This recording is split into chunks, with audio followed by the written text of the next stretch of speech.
I've never seen a disconnect like this where a guy monopolizes the MVP, and yet he floats in and out of my top 5 at like 5. Yeah. Can I show you the Raptors stat where he's the greatest player of all time? He gets picked 7th in the All-Star game every year. Nobody thinks he's the #1 bucket guy in the league. He's the best player in the league.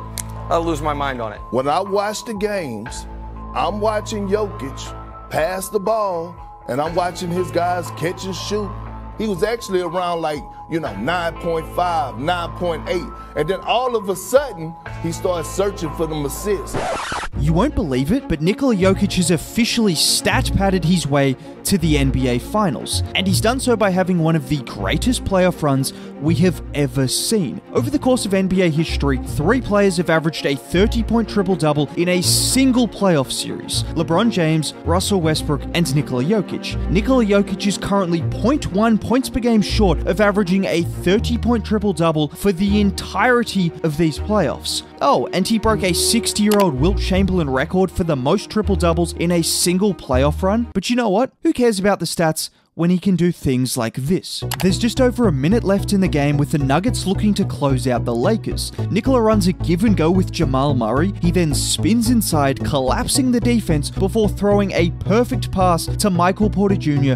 for 3. And you know what makes this play so hilarious? This was a sequence of possessions where Nikola Jokic, yes, the 7-foot, 280-pound big man, was running point guard. Not point center, point guard. And it worked over and over again. On this play, Murray sets a screen. Schroeder and Davis get mixed up, leaving Jokic open for 3. So the very next play, the Nuggets run the same action. And again, because no one is used to guarding this, the 2 defenders get mixed up, and Jokic drops a perfect pass to Jamal, who finishes nicely. And you know what makes this even better? This was all orchestrated by Jokic. And the end of the game, and Jamal rather playing 2-man game, and I have to give credit where credit is due. That was Nikola's call. He said on the bench, let's go to this play, let me and Jamal play whole side of the floor, and we'll make the right reads.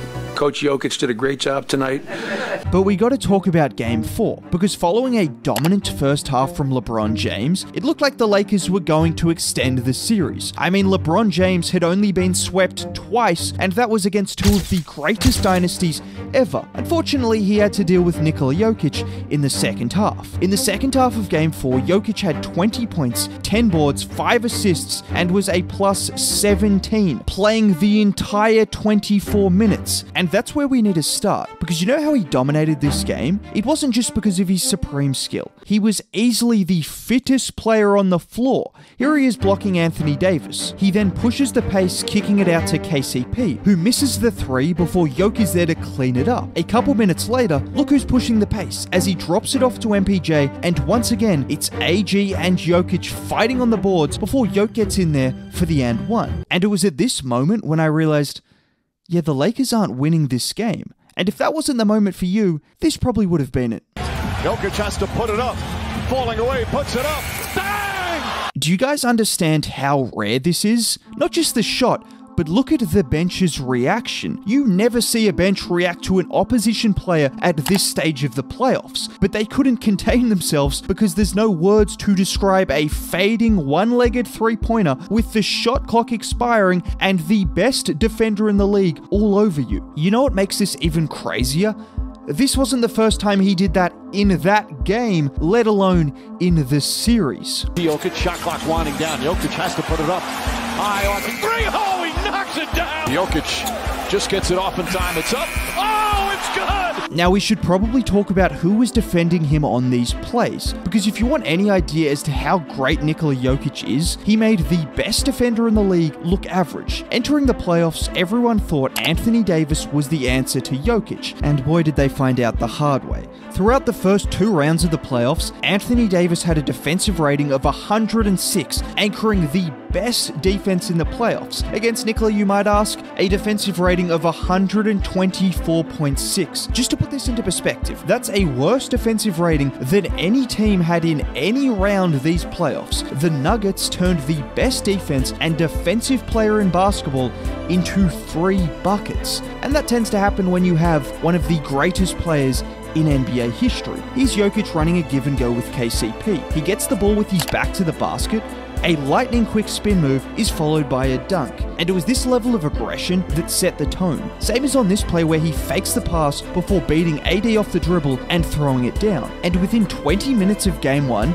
you could see that AD had no chance guarding him. But that's okay, because Rui Hachimura was the Jokic stopper, right?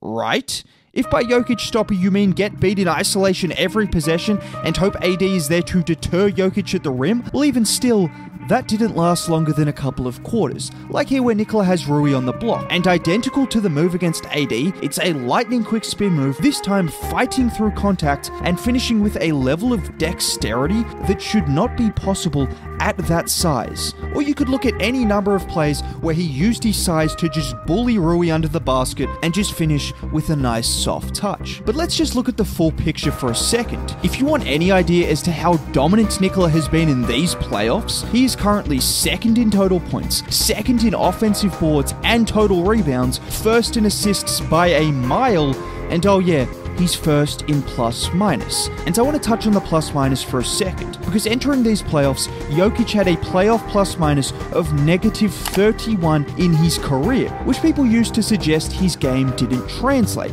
I can't think of why that might be. Throughout these playoffs, however, he has had a positive plus minus in 14 of the 15 games. And just to put this into perspective, these are the percentage of games each superstar had a positive plus minus in the last 6 championship years. Basically, how often did their team win the minutes they were on the court?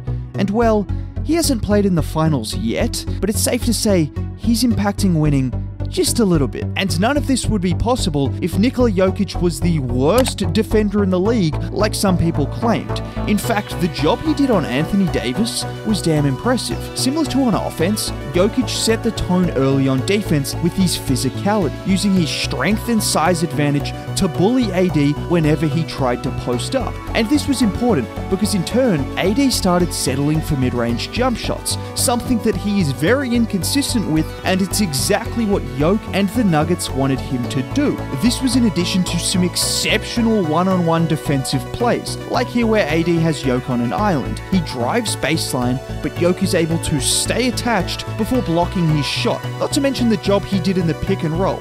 Yeah, the pick and roll Jamal Crawford. Here he is sliding over to prevent a D-Lo bucket. He then rotates back over and look at the quick hands to force a turnover. This was one of multiple times where he was able to shade the ball handler before forcing a turnover with that quick swipe down. Not to mention the Lakers only recorded 7 offensive rebounds per game over the series, which was down from 10 a game in the first 2 series. Over the course of these playoffs, the Nuggets have had the 8th ranked defense, which isn't crazy, and it's definitely not just because of Jokic, but I was told a Jokic-led defense had no chance at stopping anyone in a postseason setting. Kevin Durant, Devin Booker, LeBron James, Anthony Davis later, and we're still waiting on that being the case. Anyways, if you did make it all the way to the end of the video, subscribing to the channel would be nice, and oh yeah, feel free to watch any of my countless Nikola Jokic videos, because yeah, he's pretty good, I guess.